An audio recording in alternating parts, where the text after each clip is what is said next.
Hi everyone. For you that are coming back to this channel, thank you for coming back.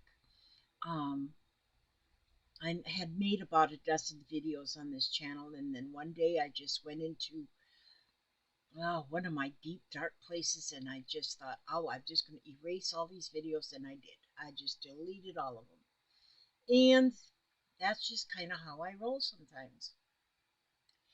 And now I'm starting over again. So. Uh, a lot of you already know kind of what I've been going through lately, and um, a lot of you that attend my crafting channel, then you know what I'm like on the outside.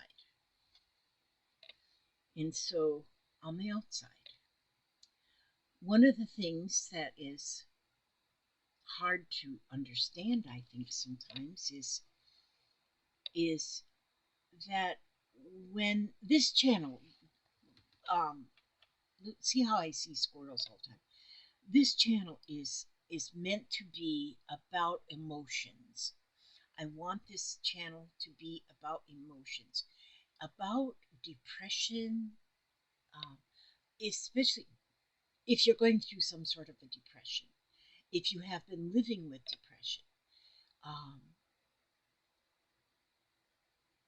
Sadness, depression is like super sadness. You can get sad. um, you can get sad if you're what could make you sad? If you break your favorite coffee cup and you get sad, and you're sad for a little while until you get a new coffee cup. Well, I got me a Stanley coffee cup here too. It isn't going to break. Um, but when you get something makes you sad, and that sadness just doesn't go away, it just hangs on to you and hangs on to you. Um, then you're then it's more likely to be depression. It's more likely be in a depression then. And so, and some people, well, like for me, I take two medications for depression. And I've taken these medications for probably at least 20 years, maybe even longer. And that kind of puts a little band aid on that depression where I can bury that depression. It doesn't go away. I bury it and I cover it up with um, my crafting, my jokes, my sassy attitude, um, my grandchildren. they, my grandchildren are they're just amazing. My children are too, but my grandchildren are more amazing than my children. I think a lot of you grandparents understand that. And so,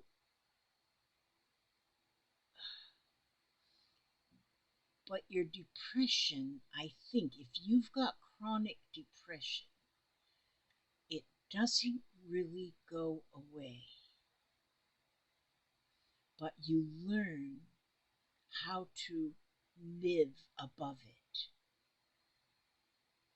And and that takes a lot of talking to people, mostly talking to people, how to rise above it. And that's what I want to do now. I want to rise above it. um, like you most know, I my depression was thrown into a tailspin here December the 8th. My daughter took her life. She ended her life because of depression. My daughter, who lived next door to me for 10 years, she was like my right arm. I'm telling you, she dealt with a deep, deep depression. And if I can build this channel through my love for her, and I can help one person, then it'll be worth the time. And but I'm telling you, I'm doing it for myself because I need a lot for myself, not just for myself, but a lot for myself because I need to have somebody to talk to. I can't go and talk to my family members, my friends. I can't. Not that they won't let me, is that I just can't. I feel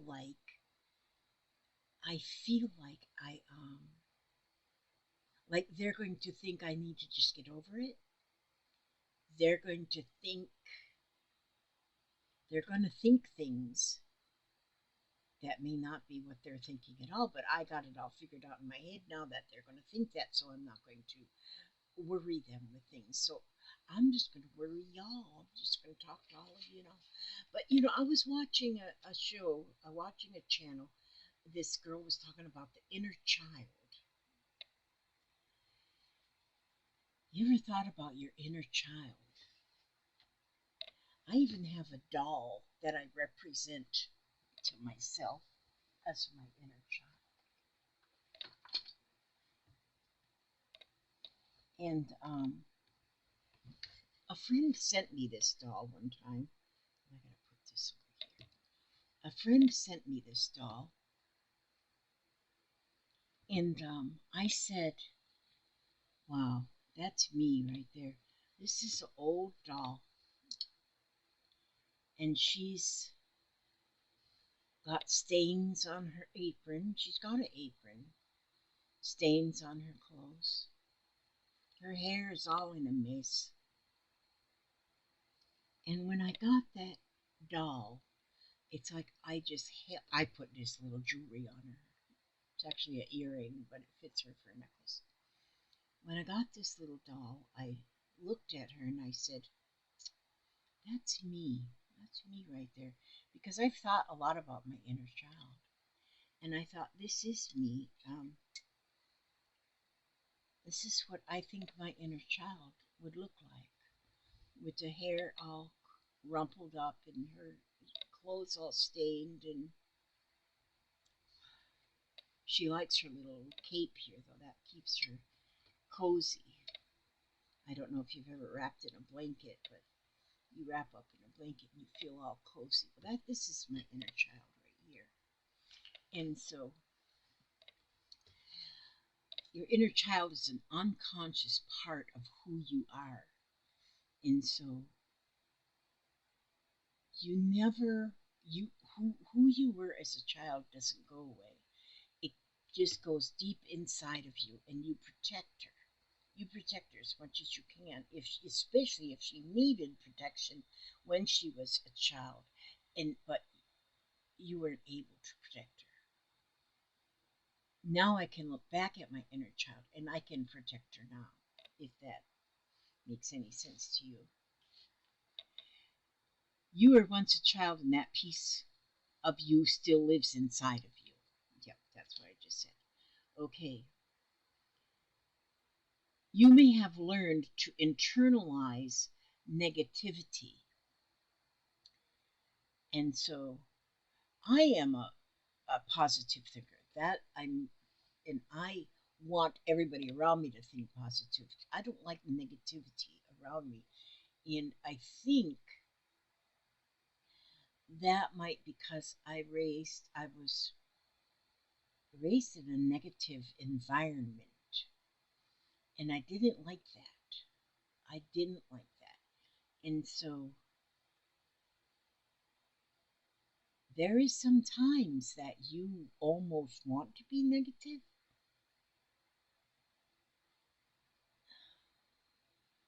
I should say I, but I won't because I want to be positive.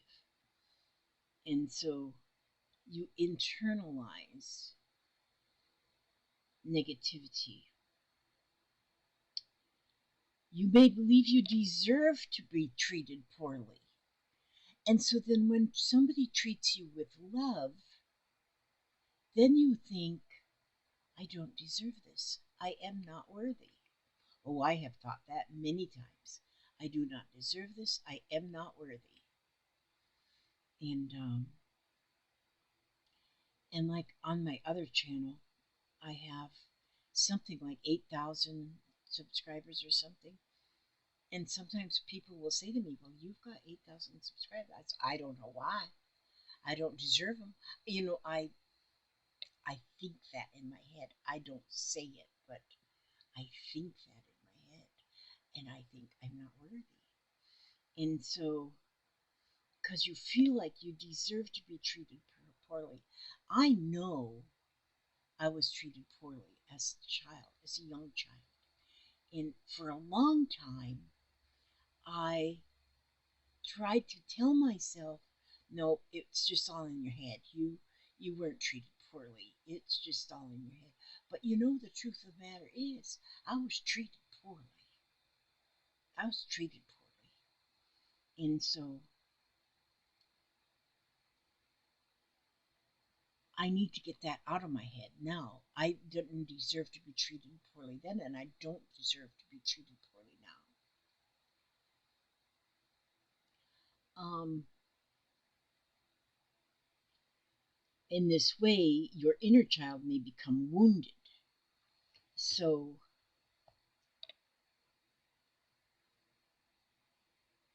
let's not wound anymore that inner child. Um, don't wound, don't wound her anymore. Don't wound her anymore. She's been wounded enough. If you do have a wounded inner child, she's been wounded enough. Don't wound her anymore by keep repeating to her that you're not worthy or you don't deserve to be loved. That kind of thing. Got to get that out of your head. It says, you may not have gotten over the pain even if you think you did. And that's true too. Let me get a little sip of this coffee here. You may not have gotten over the pain even if you think you did. And so sometimes you think you did because you think you're supposed to get over it. And so then you convince yourself or try to convince yourself that you got over it. But that pain is still there. And that pain, if not dealt with, will just turn into depression. And it can get deeper and deeper and deeper. So that pain that may have, and when we talk about inner child, I don't mean just a little toddler, and I don't mean just when he was 8 years old, and I mean teenage. You're still a child, and that's when a lot of the pain is etched on your inner child comes from teenage years, or even your early 20s, and I don't think like choices you make, things that happened at that stage of life, um, those kind of things you they pass by, but they're always inside of you. I mean, they're always there. You're like one of those little Russian nesting dolls. I have one of those. It's got seven little dolls, a little tiny baby one, all the way to one that's about 5 inches tall. And I feel like each one of those little nesting dolls is like a decade of my life. And each one of them, they don't go away. They're inside of you all the time. And so um and here's a couple things that you may have gotten over the pain even if you think you have. You still you may fear abandonment unconsciously, and you push people away. That I have seen a lot in my daughter. She would make a friend. It might be a gentleman friend, it might be just a girlfriend, and she would push them away. I'd say to her, I'd say, why? Why are you upset with your friend? I mean, she had one friend that she went kayaking with on a regular basis. Her and her, and she was so happy. She was so happy because, oh, she told me, she goes, Mama, I'm going kayaking today with my friend. And she almost bought herself a kayak one time, but she just would rent them, and then go down the river on the kayak. And she was so happy. And then one day she come over and she's not my friend anymore. So what happened? She goes, I just don't like her. And so she pushed that friend away. And then and she'd get a gentleman friend. I think he's nice. I like him. And then before long, she didn't like him anymore. She pushed him away. And but she would do that. She would push people away because, and I believe it was because she feared abandonment. So it's easier to push them away before they could push you away, push her away. And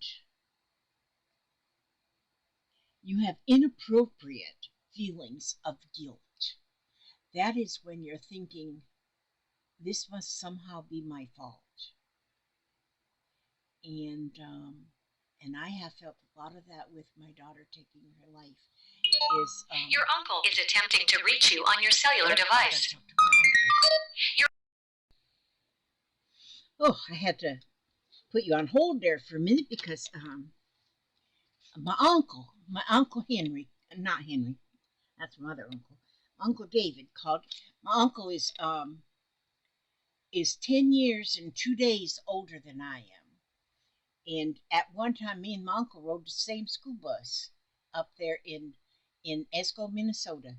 We were riding the same school bus, but I was in elementary school and he was in high school. But we still was on the same school bus. But now I'm 74 and he's 84, and so now we're closer in age. Back then we weren't all that close in age. But that was good. That's good medicine to have heard from my uncle, and he's still absolutely doing wonderful. All right, so then where was I? Um, I was the inappropriate feelings of guilt. Yes, okay, we went up to that. You have trust issues, and it's hard to trust somebody if you have that wounded inner child. It is hard to trust people, and and you have a fear of setting boundaries. You want to be a people pleaser, and so that is something too. Is setting boundaries, and that's what you can't say no. If somebody says, um, "Will you keep my dog for 2 weeks? Because we're going to go on vacation. I need somebody to keep my dog." And you go, "Yeah, I'll keep your dog." Although you don't really want to keep the dog because the dog is a pain in the neck. Oh no, not really. But you don't really want to, but you say yes anyway. And because you want to just please people, you're going to say yes. You will never say no to anything because you're a people pleaser. And sometimes you're harming yourself.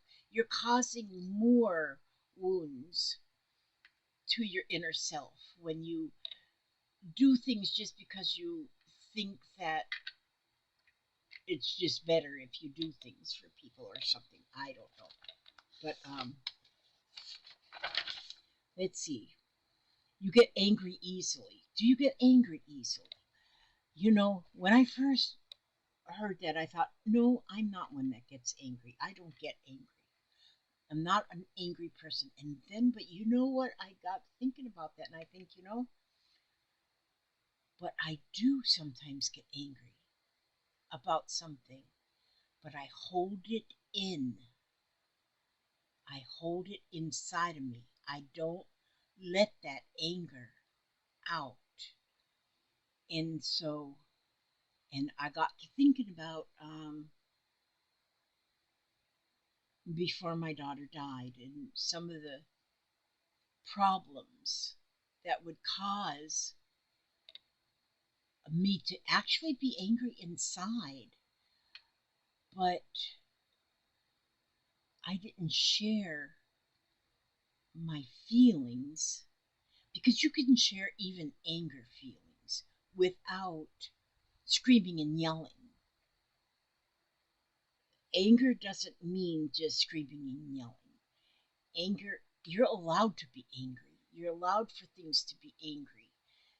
Make you angry.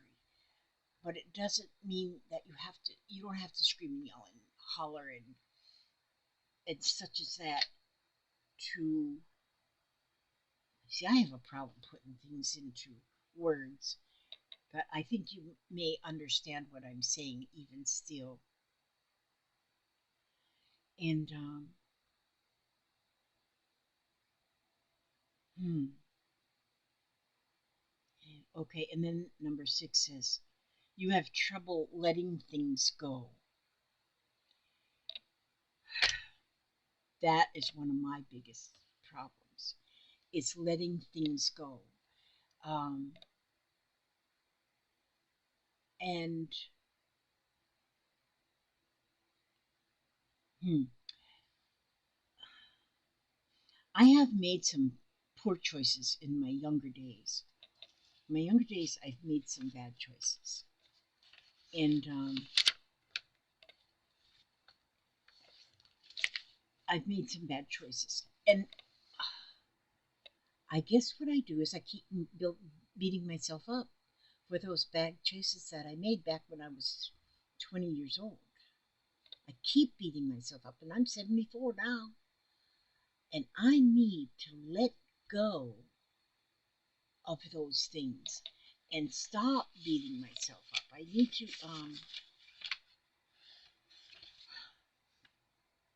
let things go. Just let them go. It doesn't mean that they're going to go away. Those things are still going to be there in your subconscious, in your inner child, little person there. And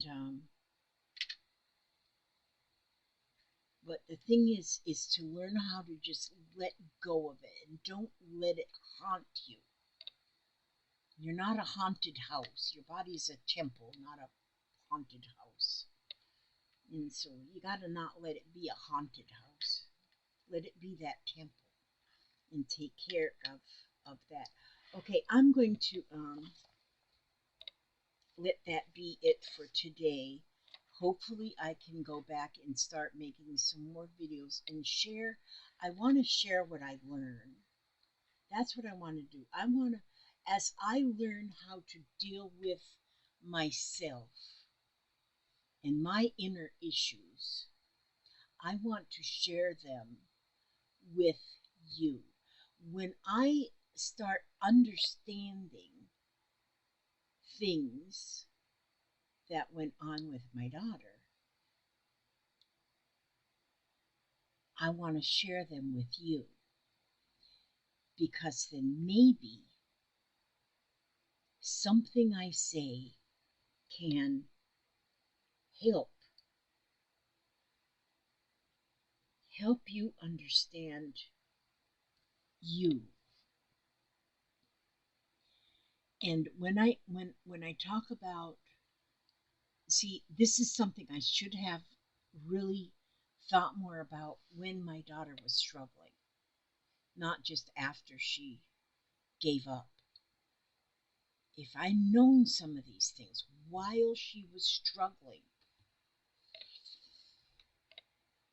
I think I could have helped her. I didn't know these things. So if you know somebody that is struggling, know what you can do to help. Like just this one thing that I find to be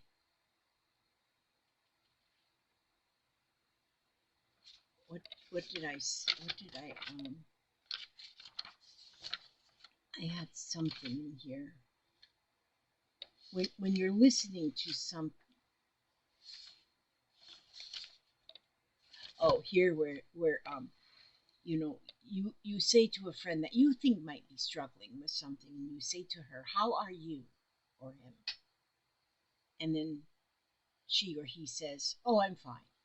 Then you say, "No, really, how are you?" And that, just that right there, is something that can let let that person know that you really are caring and concerned. Okay, I'm going to let that be it for today. Um, and I'm going to be back in the next day or two with another little video, but this is it for today. And I hope that I say something that is helpful to you or to others or to somebody around you. God bless and keep you all. May He watch over you every step you take, every move you make, every breath you take. Keep you safe and secure, keep you happy, healthy, and humble. And I will see you on the next video. God bless.